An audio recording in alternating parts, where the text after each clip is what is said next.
ஆண்டவரிடத்துல ஒருவன் வருகிறான். லூக்கா எழுதின சுவிசேஷம் 3ஆம் அதிகாரத்துல 23ஆம் வசனம் பாருங்க. அப்பொழுது ஒருவன் அவரை நோக்கி, ஆண்டவரே, ரட்சிக்கப்படுகிறவர்கள் சில பேர் தானோ என்று கேட்டான்.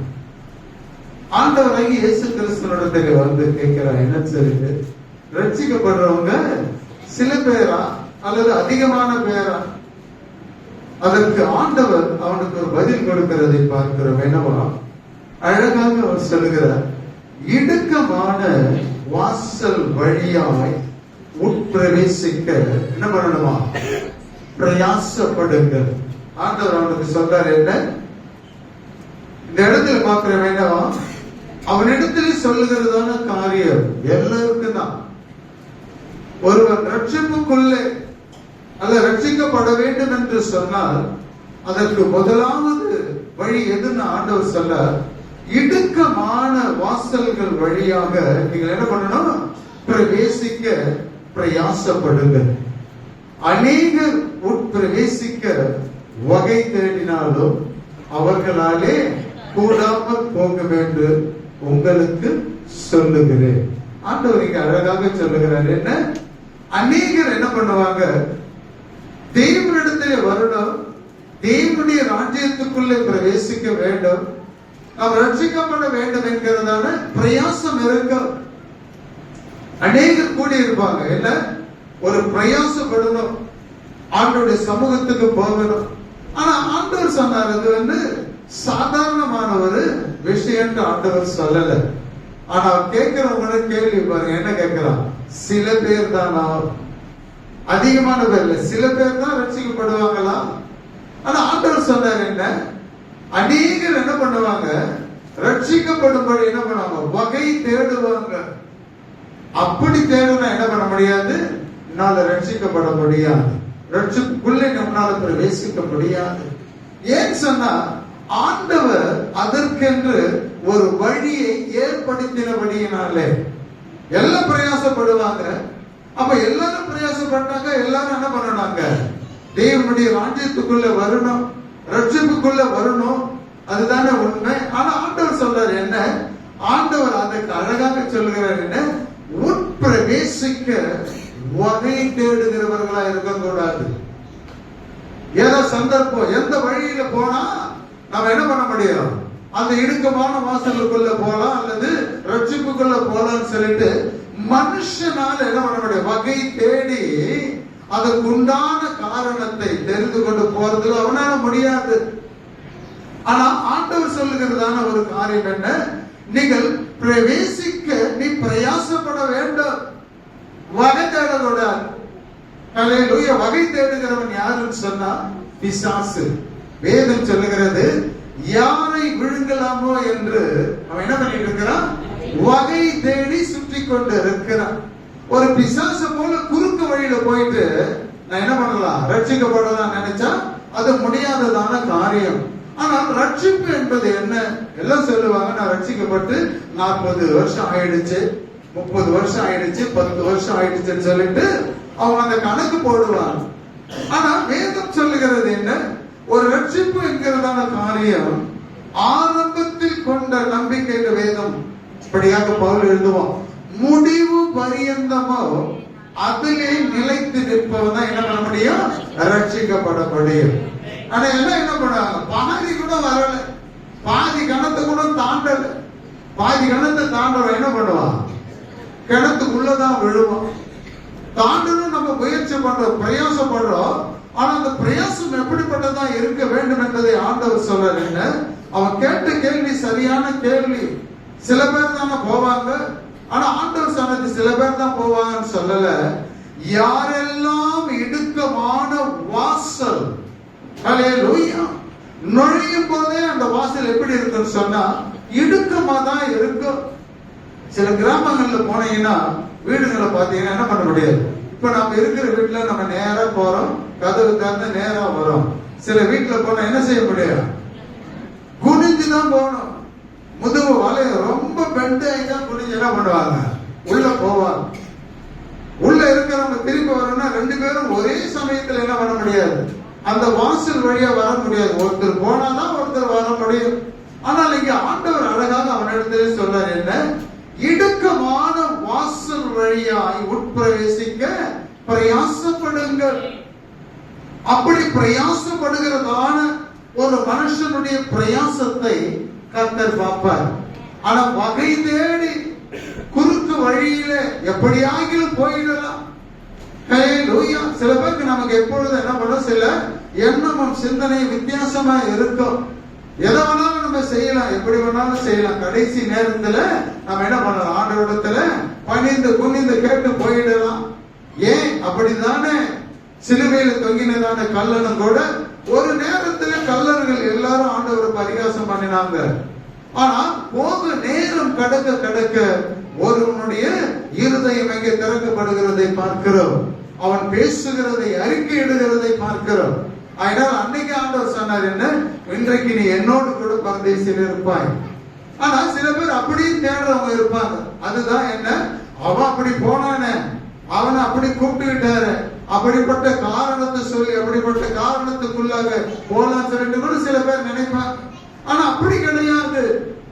ஆண்டவர் தெளிவாய் சொல்லுகிறார், என்ன, அந்த வாசல் உன்னை எங்கு கொண்டு போய் விடும் என்பதை முதலாவது நீ அறிந்து கொள்ள வேண்டும். அந்த வாசலுக்குள் இடுக்கமா தான் இருக்கும், வழி நெருக்கமா தான் இருக்கும், கஷ்டமா தான் இருக்கும், இல்லைன்னு சொல்லவே முடியாது. அதனாலதான் அந்த பாடல்களை பாடுவதனுடைய நோக்கமே என்ன, அவர் பட்ட பாடுகளை ஒரு முறை கூட சமூகத்துக்கு நேராக கொண்டு வர வேண்டும் என்பதற்கு தான். ஈஸியா போயிடலாம், ஈஸியா போய் சுதந்திரித்துக் கொள்ளலாம். ஆண்டவர் கானான் தேசத்துக்கு கொண்டு வந்தார்தான். ஆனா அந்த கானான் தேசத்துக்குள்ளே போறதுக்கு எவ்வளவு பிரயாசப்பட்டு அவங்க வந்தாங்க. நல்ல யோசனை பண்ணி பாருங்க. 40 வருஷம் வனாந்தரத்தில் அவர்கள் பிரயாணப்பட்டு வந்தாங்க. ஆனா இங்கே ஆண்டவர் சொல்றாரு, என்ன, இன்னொரு காரியம் இன்னும் தெளிவாய் மத்திய சுவிசேஷம் 7ஆம் அதிகாரத்தில் பாருங்க. ஆனா 13ஆம் வசனம், இடுக்கமான வாசல் வழியாய் உட்பிரவேசியுங்கள். ஆனா லூக்காவில் பாக்குறேன், உட்பிரவேசிக்க பிரயாசப்படுங்கள் ஆண்டவர் சொல்றார். ஆனா இங்க மத்திய எழுதுகிறான், என்ன, இடுக்கமான வாசல் வழியாய் உட்பிரவேசியுங்கள். கேட்டுக்கு போகிற வாசல் எப்படி இருக்குமா, விரிவோ வழி விசாலமாய் இருக்கிறது, அதன் வழியாய் பிரவேசிக்கிறவர்கள் என்ன, அநேக பேர். லூக்காவையும் அதுதான் சொல்றார். அவங்க என்ன பண்ணுவாங்க, அதில் பிரவேசிக்க வகை தேடுகிறவங்க எத்தனை பேரா இருப்பாங்க, அநேக பேர் இருப்பாங்க, கணக்கில் இல்லாத அளவுக்கு இருப்பாங்க. ஆனா இங்கே மத்திய அழகாக எழுதுகிறதான காரியம் என்ன, அது இடுக்கமான வாசல் வழியாய் என்ன பண்ணுமா, பிரவேசியுங்கள். நீங்க போங்க, அந்த வாசல் வழியா பிரவேசிக்க நீங்க போங்க. அவன் முயற்சி பண்றது இல்ல, நீங்க கட்டாயம் நீங்க போகணும். ஆனா இன்னொரு வழியை ஆண்டவர் வச்சிருக்கிறார், என்ன, கேட்டுக்கு போகிறதான வாசல் இன்னொரு வாசலும் இருக்குது. ஆனா அந்த வாசல்ல நீ என்ன பண்ண வேண்டியது இல்ல, கஷ்டப்பட வேண்டியது இல்ல, இடுக்கம் இருக்காது, உனக்கு நெருக்கம் இருக்காது, உனக்கு சோதனை இருக்காது, கண்ணீர் வேதனை எதுவுமே இல்லாத ஒரு வாசல் இருக்குது. ஆனா அந்த வாசலுக்குள்ள நீ என்ன பண்ணலாம், நீ போகணும்னா ஈஸியா போயிடலாம். வழியை பாத்தீங்கன்னா அந்த வாசலுக்குள்ள நுழைஞ்ச பிறகு வழியை பாத்தீங்கன்னா அங்க பார்த்த சர்ச்சைக்குள்ள வந்துட்டீங்க. இப்ப வெளியே போகும்போது இந்த வழி எங்க இருக்குது, சின்னதான் இருக்குது, ரோட்டை விட சின்னதுதான். ஆனா இந்த வழியை கடந்து வெளியில போய் பாத்தீங்கன்னா ரோடு எப்படி இருக்கும், இதை காட்டிலும் அகலமா இருக்கும். இந்த 2 டோரையும் திறந்தா வழி எப்படி இருக்கும், விசாலமா இருக்கும். ஆனா இடுக்கமான வாசல் என்பது எப்படிப்பட்டதா இருக்கு சொன்னா ஆண்டவர் சொல்றாரு, என்ன, அது ரொம்ப குறுகிறதான ஒரு வாசல்.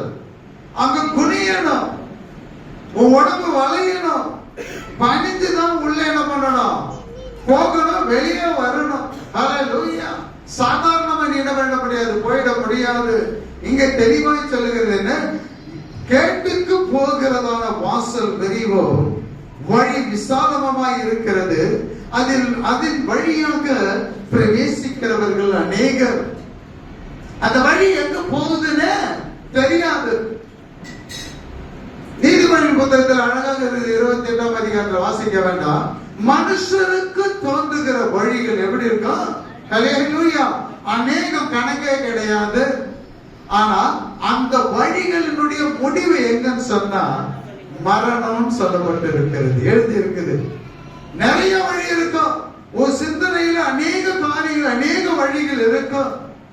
அதனாலதான் சங்கீதம் 14 பார்க்கிறேன், கர்த்தரை எப்படி தேடுகிறார்கள் என்று பார்க்கும்படி கர்த்தர் பரலோகத்திலிருந்து பார்த்தாராம். ஆனா எல்லாரும் தேடுறாங்க. எங்க தேடிட்டு இருக்காங்கன்னு சொன்னா வழி விலகி அவன் தன்னுடைய எண்ணத்தின்படி, சிந்தனையின்படி, யோசனையின்படி ஆண்டவரை தேட ஆரம்பிக்கிறான். ஒருத்தனுக்கும் உணர்வே இல்லை. இந்த வழியை நீ கண்டுபிடிக்கணும், இந்த வாசலை கண்டுபிடிக்கணும், இந்த வாசலுக்குள்ளே பிரவேசிக்கணும்னு சொன்னா அது சாதாரணமான காரியம் கிடையாது. அது உணர்வுள்ளவன், அதை அறிந்து, அதை கண்டு அதற்குள்ளே பிரவேசிக்கிறவனாலதான் அந்த வழிக்குள்ளே போக முடியும். அடுத்த வசனம் 14 பாருங்க. இந்த இடுக்கமான வாசல் உன்னை எங்க கொண்டு போகுதுன்னு பாருங்க. அது எந்த வாசல் சொன்னா ஜீவனுக்கு போகிற வாசல். ஹல்லேலூயா. கரங்களை வைத்து ஒரு ஹல்லேலூயா சொல்லு. ஹல்லேலூயா. ஆண்டவர் அவனை பார்த்து சொன்னார், இடுக்கமான வாசல் வழியே உட்பிரவேசிக்க நீங்க பிரயாசப்படுங்கள். ஆனா அதிலே நீ பிரயாசப்பட்டு அந்த வாசல் வழியா நீ போக ஆரம்பிச்சிட்டீன்னா அந்த முடிவு எங்கன்னா மரணம் கிடையாது. அதற்கு மாறாக வேதம் சொல்லுகிறது என்ன? அது எந்த வாசல் சொன்னா ஜீவனுக்கு போகிற வாசல். அது எப்படிதான் இருக்கும்? இடுக்கமா தான் இருக்கும், விசாலமா இருக்காது. விரிவான ஒரு வாசலை நீ தேடணும்னா அது எங்க வேணாலும் எப்படி வேணாலும் போகலாம். ஆனா ஜீவனுக்கு போகிறதான வாசல் எப்படி இருக்குன்னு சொன்னா அது இடுக்கமா தான் இருக்கும். ஒரு சில வேலைகளில் நீ கிராஸ் பண்ணி தான் போகணும். ஒரு சில வேலைகளில் நீ என்ன பண்ண, காயப்பட்டு தான் நீ போகணும். காயம் இல்லாமல் உன்னால் அது என்ன பண்ண முடியாது, கடக்க முடியாது. ரத்தம் சிந்துதல் இல்லாமல் பாவ மன்னிப்பு கிடையாது, ரட்சிப்பு கிடையாது. இது எல்லாமே அதற்குள்ளே அடங்கி இருக்கிறதான ஒரு காரியம். அப்ப நம்ம ஜீவனுக்கு போகிறதான வாசல் எது? இடுக்கம். ஆனா அந்த இடுக்கம் எப்படி இருக்குமா? வழி இன்னொன்று எப்படி இருக்கும்? அந்த வழி விசாலமா இருக்கும். ஆனா ஜீவனுக்கு போகிறதான வாசல் என்ன இடுக்கமோ, வழி எப்படி இருக்குன்னு சொன்னா நெருக்கமுமாய் இருக்கிறது. ஹல்லேலூயா. இந்த வாசலை கடந்தா அடுத்தது பெருசா என்ன பண்ண, நமக்கு அகலமா இருக்குன்னு நினைக்க முடியாது. வழி எப்படி இருக்குன்னு சொன்னா நெருக்கமுமாய் இருக்கிறது. அதை கண்டுபிடிக்கிறவர்கள் எத்தனை பேரு? எண்ணலாம். சிலர். அநேகர் சொல்லும்போது எண்ண முடியாது. சிலர் என்று சொல்லும் போது அது எண்ணிக்கையில அது அடங்கிடும். ஆனா ஆண்டவர் அழகா சொல்றாரு, ஜீவனுக்கு போகிறதான வாசலையும் வழியையும் நீ என்ன பண்ணணும், கண்டுபிடிக்கணுமே தவிர வகை தேடக்கூடாது. ஹல்லேலூயா. கண்டுபிடிக்கணும். ஆண்டவர் சொல்ல ரட்சிப்பின் வழி எது? இடுக்கமான வழி. ரட்சிக்கப்பட்டேன்னு சொல்லிட்டு இன்னும் நீ பழைய சிந்தை, பழைய நிலை, பழைய சுபாவத்தில் இருக்கிறன்னு சொன்னா நீ எப்படி நடந்துட்டு இருக்கிற? வழி விசாலமா இருக்குது, விரிவா இருக்கிறது.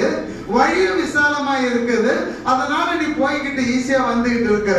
உன் வாய் சொல்ல, நான் ரட்சிக்கப்பட்டு 10 வருஷம் ஆச்சு, ஆண்டவரை ஏற்றுக்கொண்டு 10 வருஷம் ஆச்சு. ஆனா ஆண்டவரை ஏற்றுக்கொண்டதான நீ எப்படி இருக்கிறன்னு சொல்லிட்டு கொஞ்சம் யோசனை பண்ணி பாருங்க. இந்த வாசல் வழியாய் ஒருவன் உட்பிரவேசிக்க வேண்டும் என்றால் வேதம் தெளிவாய் சொல்லுகிறது. பேதுரு எழுதுவான். 1 பேதுரு 2ஆம் அதிகாரம் 20-21 வசனத்தை வாசியுங்கள். 1 பேதுரு 2ஆம் அதிகாரம் 20ஆம் வசனம் 21ஆம் வசனம். அங்க அழகா சொல்றான், நீ ஒரு தப்பு பண்ணிட்டு அந்த தப்பின் நிமித்தம் தண்டனை அனுபவிக்கும் போது அப்போ என்ன பண்ண, அடி வாங்கிட்டு இருக்கிற, பொறுமையா வாங்கிட்டு இருக்கிறான். அதனால என்ன பலன் உண்டு? ஆனா இன்னொன்று சொல்லப்பட்டிருக்க, நீங்கள் நன்மை செய்து பாடுபடும் போது அதை பொறுமையோடு அந்த பாடுகளை சகித்தால் அது தேவனுக்கு முன்பதாக பிரியமாயிருக்கும். அடுத்தது பாருங்க, அதற்காகவே நீங்கள் என்ன பண்ணப்பட்டிருக்கிறீங்க? அழைக்கப்பட்டிருக்கிறீர்கள். ஏனெனில் கிறிஸ்து அவருக்காக பாடுபடல, கிறிஸ்துவும் உங்களுக்காக பாடுபட்டு நீங்கள் நாம் ஒவ்வொருவரும் இயேசு கிறிஸ்துனுடைய அடிச்சுவடுகளை தொடர்ந்து விட்டுடுவது, தொடர்ந்து வரும்படி மாதிரியை அவர் பின்வைத்து போயிருக்கிறார். இடுக்கமான வாசல் எது தெரியுமா? ஆண்டவர் நமக்காக ஏற்படுத்தி ஒரு வழியை மட்டும் கிடையாது, ஒரு அடிச்சுவடு. வழியில நடந்து நடந்து போறாங்க, ஆனா வழி தேஞ்சு போன பிறகு யாருடைய காலடியா தெரியுமா? தெரியாது. ஆனா வேதம் என்ன சொல்லுகிறது? அவர் ஒவ்வொரு அடியும் வைத்ததான அந்த அடிச்சுவடு ஒருபோதும் மாறுவது கிடையாது. அல்லேலூயா. அவர் எப்படி நடந்து போனாரோ, எப்படி பாடுகளின் மத்தியிலே அவர் கடந்து போனாரோ, யாருக்காக போனாருங்க வேதம் சொல்லுது. அல்லேலூயா. நம்முடைய பாவங்களுக்காக அவர் என்ன பண்ணார்? அடிக்கப்பட்டார். எல்லாமே நமக்கு தெரியும். ஆனால் இடுக்கமான வாசல் எதுன்னு சொன்னா, ஆண்டவர் ஆகிய நமக்கு வைத்ததான அந்த அடிச்சுவடு தான் நாம் போகக்கூடியதான இடுக்கமான வாசல், நெருக்கமான வழி. ஆனால் ஆண்டவர் சொன்னார் என்ன? வசனத்தை சொல்லும் போது அதை விதையாக ஓமையாக சொல்லும் போது சில விதை எங்க விழுந்ததா? முள்ளுள்ள இடங்களிலே விழுந்தது. அந்த விதை வளருகிறது, ஆனால் அந்த விதை பலன் கொடுக்காதபடி, அது முற்றிலும் வளராதபடிக்கு இந்த முட்கள் என்ன பண்ணிச்சு? அவங்களை நெருக்கினது என்று பார்க்கிறோம். அல்லேலூயா. அப்ப நெருக்கும் போது, முள்ளு குத்தும் போது அதனால என்ன பண்ண முடியாது? நீண்ட நாள் பசுமையா இருக்க முடியாது, செத்துதான் போகும். ஆனா இங்க வேதத்திலே பார்க்கிறோம் என்ன? அழகாக எழுதப்பட்டதான காரியம் என்ன? இரண்டு வழிகளை தேவன் நமக்கு வைத்திருக்கிறார். அது உன்னுடைய விருப்பம் தான். அவன்கிட்ட சொல்லும்போது இதுல உள்ளதான் நீ போகணும் அப்படி இல்லை. ரட்சிப்புக்குரியதான வழி அது ஒன்று, மரணத்துக்குரியதான வழி ஒன்று என்று ஆண்டவர் பிரித்து அங்கே வைத்திருக்கிறதை பார்க்கிறோம். எரேமியா தீர்க்கதரிசன வசனத்திலும் கூட அப்படியாகத்தான் அழகாக எழுதப்பட்டதான காரியம் என்ன? இரண்டு வழி. எரேமியா 21:8 வசனத்தில் வாசிக்கும் போது ஆண்டவர் சொல்றார், கர்த்தர் என்ன? உங்கள் முன்னே எடுத்து வாசிங்க. ஜனங்களை நோக்கி இதோ ஆண்டவர் சொல்றார் என்ன? ஜீவ வழியையோ மரண வழியையும் வைக்கிறேன் என்று கர்த்தர் சொல்லுகிறார். மனுஷன் சொல்லல. முதல்ல என்ன சொல்றாரு? ஜீவ வழி, மரண வழி. ஆனா அதை சூஸ் பண்ணக்கூடியது யாரு? நீதான். நாம தான் என்ன பண்ணணும்? தெரிந்து கொள்ளணும். ஆனா ஆண்டவர் சொல்றாரு என்ன? பிதாவாகிய தேவன் வைத்ததான வழியை நீ எப்படி கண்டுபிடிக்கணும்? கேட்டு விசாரித்தது அது வேற. ஆனா வேதம் அழகாக சொல்லுகிறது, அதை நீ கண்டுபிடிக்க வேண்டும். அல்லேலூயா. ரட்சிப்புனா சாதாரணம் கிடையாது. மனம் திரும்பிட்டேன், மனம் திரும்பி ஞானசானம் எடுத்துட்டேன்னு சொல்லுவாங்க. எத்தனை பேர் மனம் திரும்பி இருக்கிறோம்? ஹல்லேலூயா. எத்தனை பேர் சொல்ல முடியும்? நான் மனம் திரும்பி ஞானசானம் எடுத்துட்டேன், முற்றிலும் நான் தேவனை சார்ந்து இருக்கிறேன் அப்படின்னு சொன்னா, தேவ சமூகத்தை அவர் எப்படியாக நேசிக்கிறார்கள் என்பதை அதன் மூலம் தெரிஞ்சு கொள்ளலாம். இரண்டாவது காரியம் தான் சபை. அதில் எந்தவித மாற்றமும் கிடையாது. முதலாவது நம்முடைய வேலை, முதலாவது நம்முடைய காரியங்கள், முதலாவது நம்முடையது நம்முடையது நம்முடையது. இரண்டாவது காரியம் தான் ஆண்டவருடையதுன்னு சொல்லிட்டு இந்த இடத்துல வந்து நாம் தொடுகிறோம். உன் வேலைக்கு முக்கியத்துவம் கொடுப்ப, உனக்கு வேலை கொடுக்கிறவனுக்கு முக்கியத்துவம் கொடுப்ப, உன் படிப்புக்கு முக்கியத்துவம் கொடுப்ப. ஆனா உன்னால என்ன பண்ண முடியாது? தேவனுக்கு முதலாவது முக்கியத்துவம் கொடுக்க முடியாது. அப்ப நீ எந்த வாசல் வழியை நீ உள்ள நுழையறன்னு சொன்னா, கேட்டுக்கு போகிறதான வாசல். அது விரிவா தான் இருக்கும், வழி விசாலமா தான் இருக்கும். ஆனா நீ சொல்லிக்கிட்டு வர்றது நான் ஜீவனுக்கு போகிற வாசல் நீ சொல்ற இல்ல. ஆண்டவர் சொல்லுகிறதான காரியம் இது ரொம்ப நெருக்கமானது. வாசல் நெருக்கம், வழி நெருக்கம். இதை கண்டுபிடிக்கணும்னு சொன்னா அது உன் கரத்துல தான் இருக்குதே தவிர வேறொருத்தர் கரத்திலுமே கிடையாது. இதை கண்டுபிடித்து அதற்குள்ளே பிரவேசிக்கணும். கண்டுபிடிச்சாச்சு. இப்ப நம்ம என்ன பண்ண முடியல, அதிகமான பேரால் என்ன பண்ண முடியல, அதுக்குள்ளே பிரவேசிக்க முடியல. வேலை ஒரு தடை, உடைய சுயநலம் ஒரு தடை, எல்லாமே அநேக காரியங்களுக்கு தடை இருக்குது. எதற்கு? தேவனுடைய சமூகத்தை தேடி தேவனை மகிமைப்படுத்துவதற்கு. இதுதான் முதலாவது. உங்களுக்கு என்ன, குறுகி போனதான இதற்குள்ளே உங்களால வழியில உள்ள நுழைய முடியாதபடி இவைகள் எல்லாம் தடையாய் நிற்கிறதை வேதாகம வெளிப்படுத்துகிறது. இடுக்கமான வாசல் எது? நீ எல்லா சூழ்நிலையும் விட்டுட்டு ஆண்டவருக்காக நீ வரபாரு, அதுதான் நீ இடுக்கமான வாசலுக்குள்ள வந்திருக்கிற அர்த்தம். ஹல்லேலூயா. அந்த வாசலை நீ கண்டுபிடிக்கணும்னு சொன்னா அந்த வாசல் யாருன்னு ஆண்டவரே சொல்றார். ஹல்லேலூயா. நம்ம எல்லாம் ஆண்டவர் என்ன பண்றாரு, மனுஷ லிஸ்ட்ல வைக்கல, ஆடுகள் லிஸ்ட்ல தான் வச்சிருக்கிறார். உண்மைதானே? நானே மேய்ப்பன், நானே நல்ல மேய்ப்பன். மேய்க்கிறவர் யாரு? ஆண்டவர் தான். இப்ப நம்ம எல்லாம் எப்படி இருக்கிறோம்? ஆடுகளா தான் இருக்கிறோம். வசனம் தெளிவா சொல்லுகிறது, ஊழியக்காரனுக்கு உன் மந்தையின் மேல உனக்கு கவனம் இருக்கணும். அந்த மந்தையின் மேல கவனம் இருக்கிறபடியினாலதான் ஆண்டவர் சொன்னார் என்ன, ஹல்லேலூயா, உயர்ந்த இடங்களிலே என் ஜனங்களின் ஆடுகளுக்கு நான் என்ன பண்ணிருக்கிறேன், ஒரு தொழுவத்தை நான் வைத்திருக்கிறேன். ஹல்லேலூயா. அங்கே எந்த விதமான சிங்கம் போக முடியாது, கரடி போக முடியாது, ஓநாய் போக முடியாது, சிதற அடிக்கிற காரியம் எதுவுமே அங்க போக முடியாது. ஏன்? என் மந்தையிலே இருக்கிறவர்கள் எல்லாருமே இடுக்கமான வாசல் வழியாய் உள்ளே பிரவேசித்தவங்க, அதற்குள்ளே ஒருவனை பிரவேசிக்க முடியாது. அதுதாங்க உண்மை.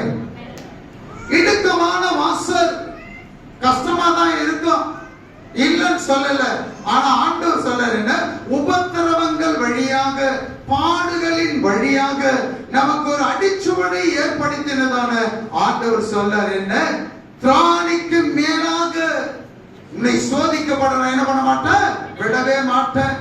நீ ஆரம்பித்ததான ஆரம்ப நாட்களிலே முடிவு பண்ணியதான காரியத்திலே அநேக இடர்கள் வந்தாலும் நான் உன்னை விடவே மாட்டேன். ஹல்லேலூயா.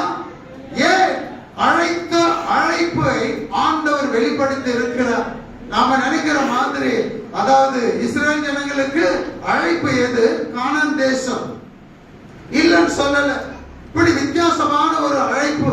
ஆனால் உங்களுக்கும் எனக்கும் அழைத்த அழைப்பை குறித்து பேதுரு சொல்ற என்ன, அந்த அழைப்பு என்ன தெரியுமா, உன்னை இடுக்கமான வாசல் வழியாக உன்னை நடத்தி ரட்சிப்புக்குள்ளே அந்த ரட்சிப்பை அடையும்படிக்கு தேவன் ஒரு விசேஷித்த அழைப்பை நமக்கு கொடுத்திருக்கிறார். ஹல்லேலூயா. அதுதான் உண்மை. அப்ப அந்த வாசலை கண்டுபிடிக்கணும், அந்த வழியை கண்டுபிடிக்கணும் அப்படின்னு சொன்னா ஆண்டவர் அழகாக சொல்றார் யோவான் சுவிசேஷத்துல, நானே வழி. ஹல்லேலூயா. சொல்ல, நானே வழியும் சத்தியமும் ஜீவனுமாய் இருக்கிறார். ஆண்டவர் தெளிவா சொல்ல, ஜீவன் நான் தான், வழி நான் தான், சத்தியம் வசனமும் நான் தான். ஹல்லேலூயா. என்னை அல்லாமல் ஒருவனும் பிதாவினிடத்திலே வரான். ஹல்லேலூயா. என்ன அருமையான காரியம் பாருங்க. அதே ஆண்டவர் சொல்லுகிறதான காரியம் என்ன, அவர் சொல்றாரு யோவான் சுவிசேஷம் 10ஆம் அதிகாரம் 7ஆம் வசனத்திலே 9ஆம் வசனத்திலே அழகா சொல்லுவாரு, நானே வாசல். ஹல்லேலூயா. நீ வாசலை தேடி எங்க போக வேண்டாம். வாசல் எனக்கு தெரியல நீ சொல்ல முடியாது. எந்த வாசலுக்குள்ளே பிரவேசிக்கணும்னு எனக்கு தெரியாது நீ சொல்ல முடியாது. இப்ப ஆண்டவர் சொல்ல வெளிப்படுத்திட்ட என்ன, அப்ப வாசல் யாரு? ஆண்டவர் சொல்ல வாசிங்க இருந்தது, ஆண்டவர் சொல்ல நானே ஆடுகளுக்கு வாசல்.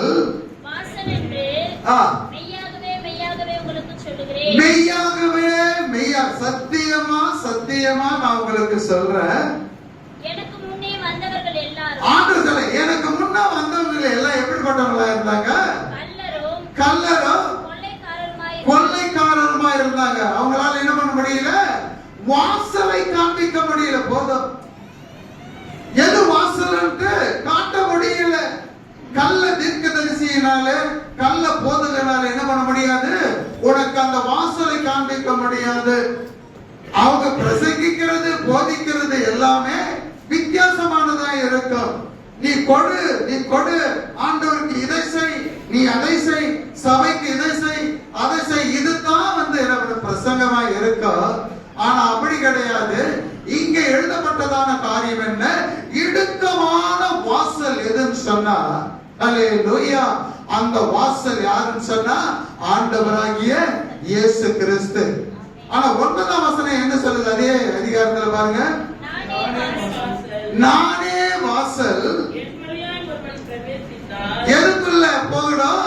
என் வழியாய் ஒருவன் உட்பிரவேசித்தால் பாருங்க என்னவா? ஹல்லேலூயா. அப்ப கேட்டான் ஒருத்தன், ஆண்டவரே ரட்சிக்கப்படுவர்கள் சிலர் தானா?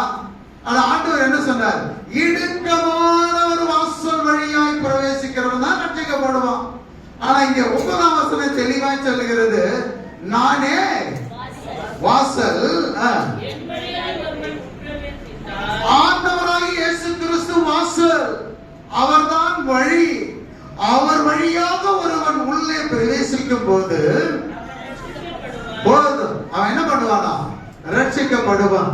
அப்ப இயேசு கிறிஸ்துவுக்குள்ளே யாரெல்லாம் இயேசு கிறிஸ்துவுக்குள்ளே வாழ்றாங்களோ, வேதம் சொல்லுகிறது, ஒருவன் கிறிஸ்துவுக்குள் இருந்தால் அவன் எப்படிப்பட்டவனா இருக்கிறான்? புது சிருஷ்டியா இருக்கிறான். பழையகள் வரப்போறது கிடையாது, பழைய சுபாவம் கிடையாது. ஏன்? அவன் உள்ள போயிட்டான், அந்த வாசலுக்குள்ள போயிட்டான். அந்த வாசலுக்குள்ளே போய் அந்த வழியில அவன் நடக்க ஆரம்பிச்சிட்டான். அப்படி அடிச்சுவடுகளை பின்பற்ற ஆரம்பிச்சுட்டான். இப்ப என்ன இல்ல? பழசு கிடையாது பாருங்க. ஹல்லேலூயா. பழைய சிந்தனை கிடையாது, பழைய எண்ணங்கள் கிடையாது, பழைய ஆலோசனை கிடையாது, துன்மார்க்கருடைய ஆலோசனை கிடையாது. தாவீது சொன்ன மாதிரி 3 இடங்களில 3 வழிகளில் நடக்கிறவனா கிடையாது. இப்ப எனக்குன்னு ஒரே ஒரு வழிதான், வேற வழியே கிடையாது. அதுல எப்படி போவேன்? ஹல்லேலூயா.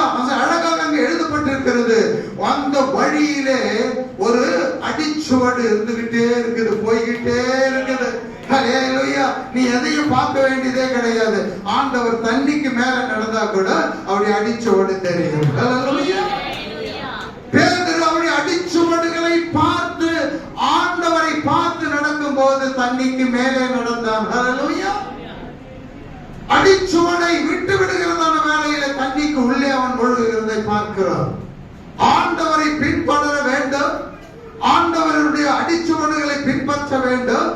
விசுவாசமாகிய துவக்கினவரையே நீ பார்த்து நடப்பாயானால் அவருடைய அடிச்சுவடுல தான் உன் கால் நீக்கும். ஹல்லேலூயா. ஒவ்வொரு அடியும், உன்னுடைய கால் எடுத்து வைக்கிற ஒவ்வொரு ஸ்டெப்பும் எங்க வைக்கிறன்னு சொன்னா, அவர் வைத்ததான அதே பாதத்தில் வைத்த அந்த இடத்துல தான் நீ வைக்கிற.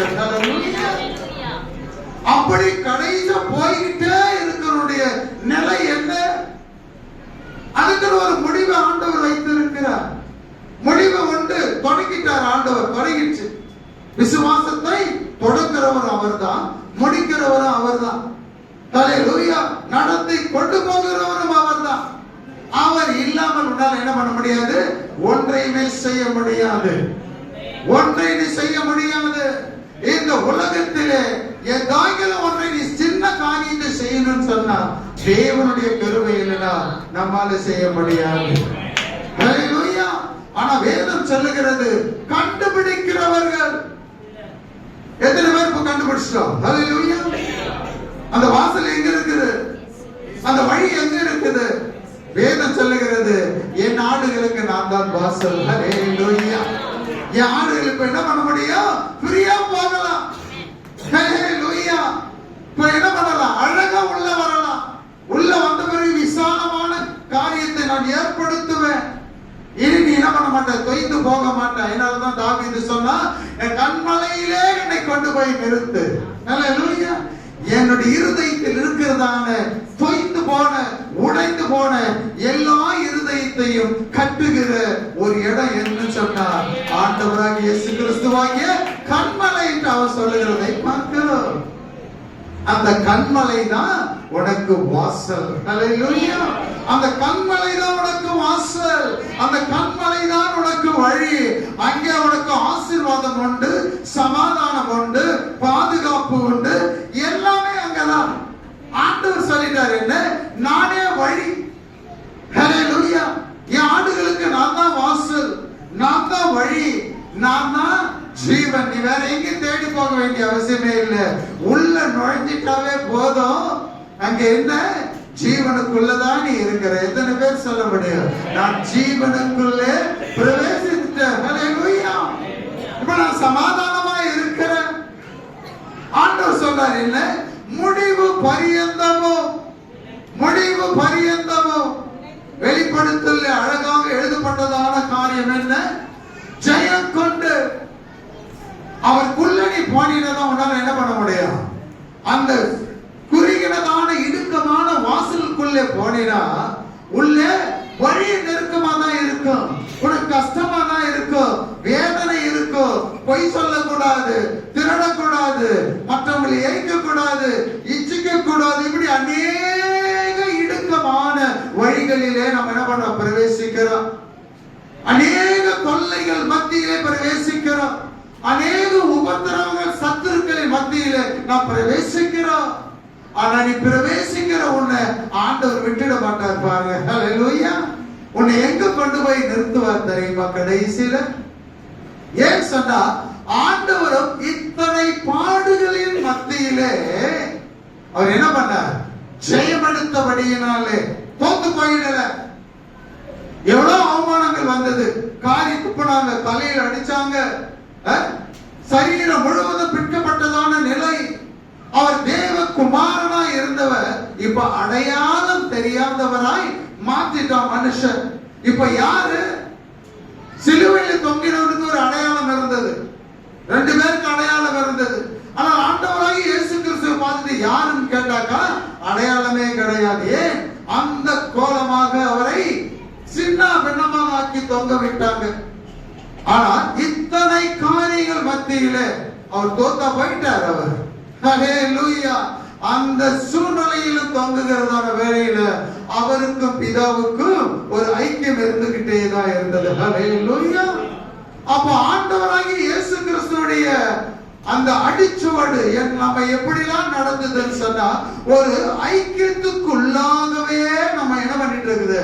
நடத்தி கொண்டு இருக்கிறது. அதுதான் உண்மை.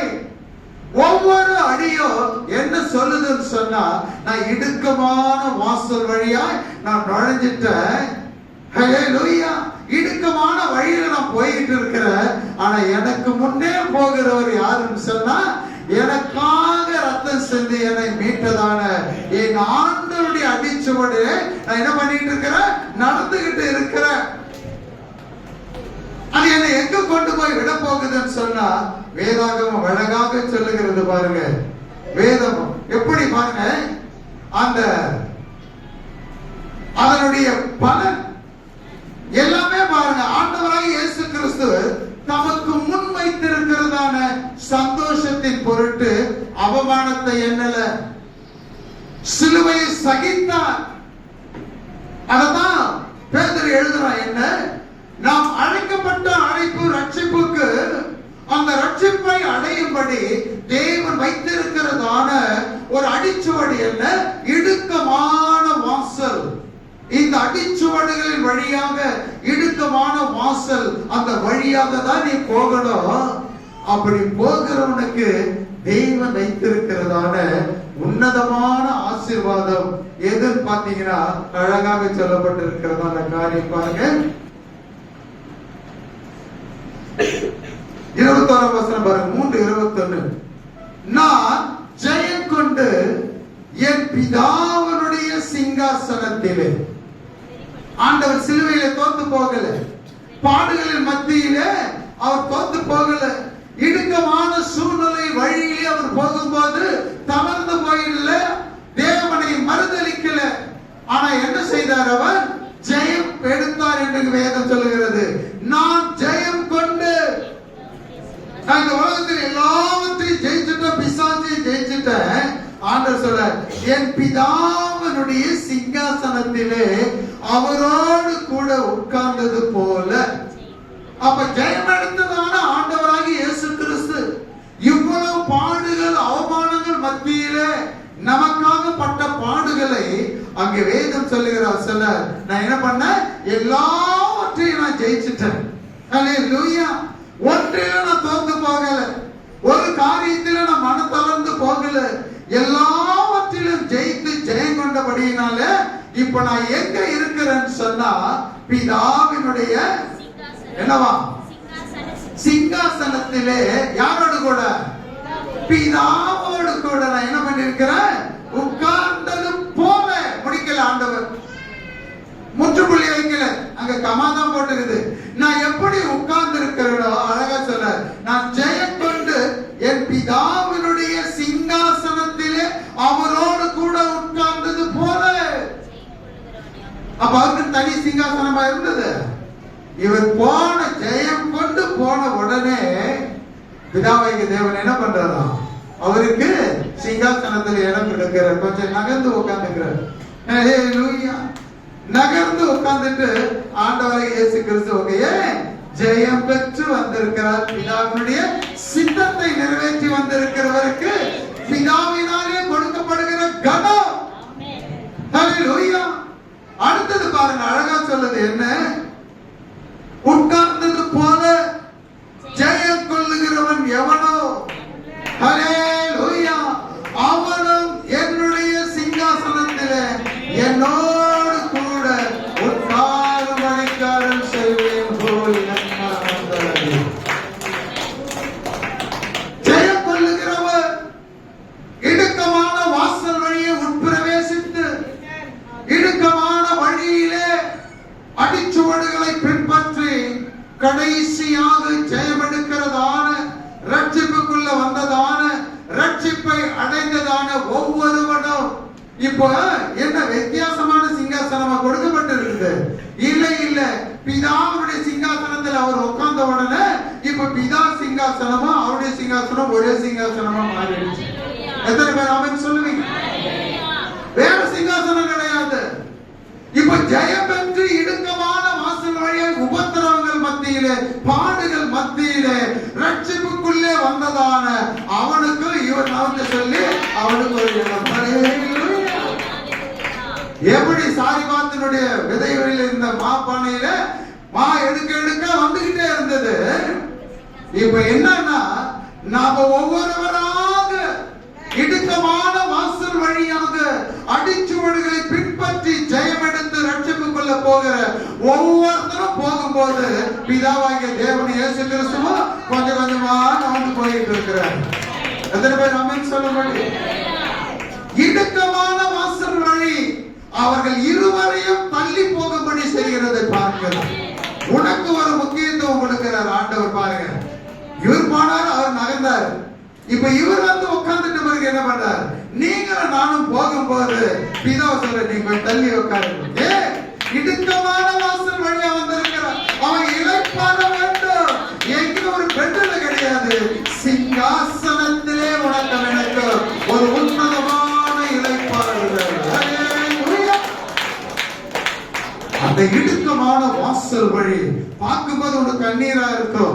முடியுமா முடியாதான தோணும். இல்ல, நீ பிரவேசிக்கணும்னு ஆரம்பிச்சுட்டாவே ஹல்லேலூயா, உன்னை நடத்துகிறவர் உன்னை பலப்படுத்தி உன்னை சிங்காசனத்திலே அவரோடு கூட உட்காரும்படி செய்வார். எத்தனை பேருக்கு ஆசை? ஹல்லேலூயா, ஹல்லேலூயா. அதனால்தான் சொல்லுது என்ன வேதம் சொல்லுகிறது, நீங்கள் அவரோடு கூட அவருடைய சிங்காசனத்திலே உங்களை உட்கார செய்திருக்கிறார். நீங்க அப்பதான் போவீங்க இல்ல, இப்பவும் சிங்காசனத்தில் இருக்கிறீங்க. ஹல்லேலூயா. அதனுடைய முன்னோட்டம் என்ன? ஜெயம் கொண்டு இடுக்கமான வாசல் வழியாய் பிரவேசித்து வருகிறவன் ஒவ்வொருவனுக்கும் பிதாவாகிய தேவனும் ஆண்டவராகிய இயேசு கிறிஸ்துவ என்ன பண்றாங்க? உனக்காக அவங்க தள்ளி போறாங்க. ஹல்லேலூயா. இப்ப உட்கார்ந்துட்டு இருக்கிறாங்க. ஒரு பொண்ணு வந்து உட்கார்ந்து தள்ளுனா தள்ளாது. நான் இங்க பார்த்துட்டு தான் இருக்கேன். தள்ளி உட்காரு. எப்படி வந்து நீ லேட்டா வந்துட்டு என்ன தள்ள சொல்றீங்க? ஆனா அங்க அப்படி கிடையாது. நம்ம லேட்டா தான் போறோம். இயேசு கிறிஸ்து முன்னாடி போயிட்டார்.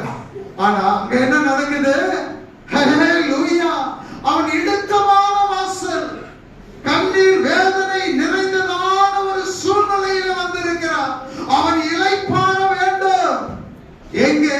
இளைப்பாறுதல் கொடுக்கிறவர் பக்கத்திலே இவங்க நகர்ந்து நகர்ந்து நகர்ந்து போய்கிட்டே இருக்கிறதா வேலை. அப்ப என்னன்னு பாத்தீங்கன்னா சிங்காசனம் வளர்ந்துகிட்டே இருக்குதுன்னு அர்த்தம்.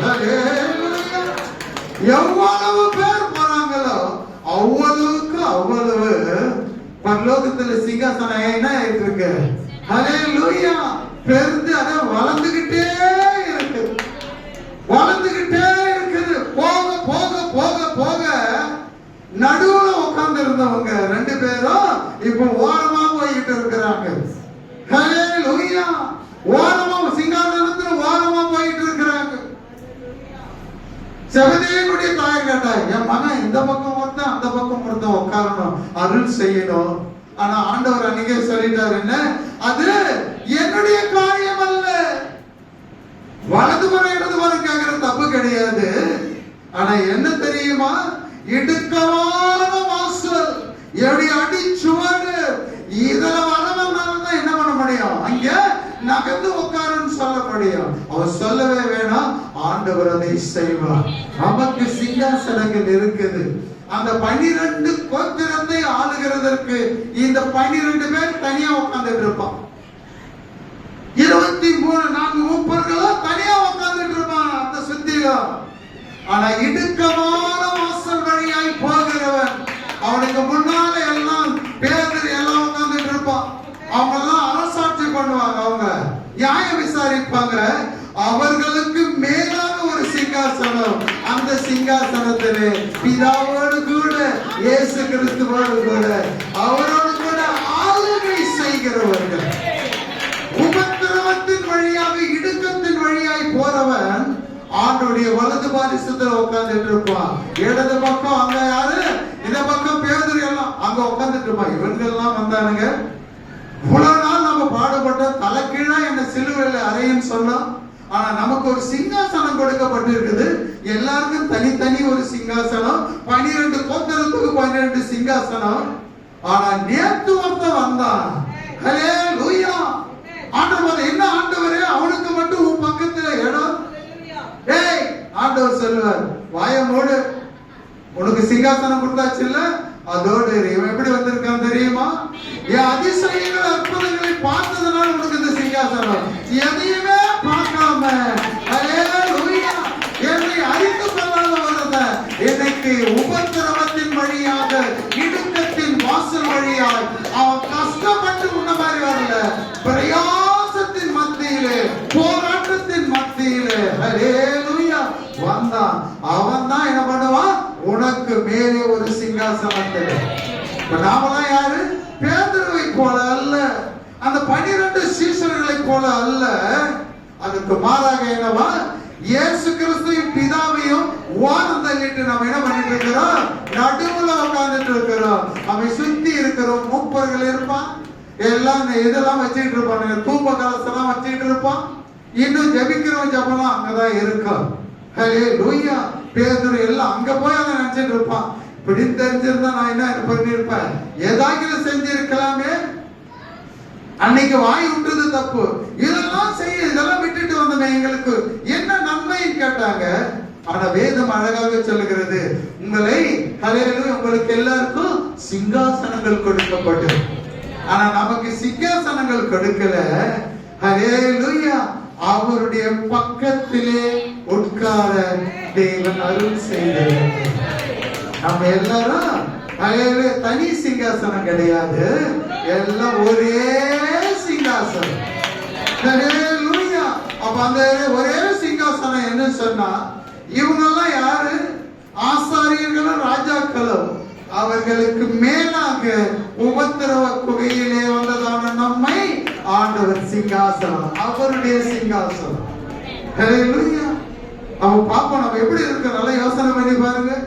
அங்க கீழே இருக்கிறவனுக்கு மகிமை இருக்கும், ஆனா நம்ம மகிமையோடு கூட அவரோடு கூட ஒட்டிக்கிட்டு உட்கார்ந்து இருக்கோம். ஹல்லேலூயா. அதுதான் அவங்களுக்கு நமக்கு உள்ள வித்தியாசம். இடுக்கமான வாசல் வழியை பார்த்து நீ கவலைப்படாத, ஓடிடாத. இடுக்கமான வாசல் அது ஜீவனுக்கு போகிற வாசல். இடுக்கமான வாசல் அது என்ன? அது நன்மை கொடுக்கிற வாசல். ஹல்லேலூயா. வேதம் தெளிவா உபாகமத்தில் சொல்லப்பட்டிருக்கிறது. இடுக்கமான வாசல் ஜீவ வழி அது உனக்கு நன்மை, மரண வழி உனக்கு தீமை. ஆனால் ஜீவனுக்கு போகிற வாசல் வழியா போனினா நீ எங்க தனி சிங்காசனம் இல்ல, போய் எல்லாரும் நின்றுட்டு இருந்தாங்க வெண்வஸ்திரம் தரித்து, அங்க நீ நிக்க மாட்ட. அதற்கு மாறாக ஹல்லேலூயா, பிதாவாகிய தேவனும் ஆண்டவராகிய இயேசு கிறிஸ்துவும் உனக்கு இடத்தை விட்டு அவர்கள் தள்ளி உட்காருகிற ஹல்லேலூயா சூழ்நிலையை ஏற்படுத்துகிறது எது? இடுக்கமான வாசல். அதன் வழியாய் பிரவேசிங்க. கர்த்தர் உங்களை ஆசீர்வதிப்பாராக. கண்களை மூடி தேவ சமூகத்தை நோக்கி பார்ப்போம். ஹல்லேலூயா. முழங்கால் படியிடணும், முழங்கால் படியிடணும்.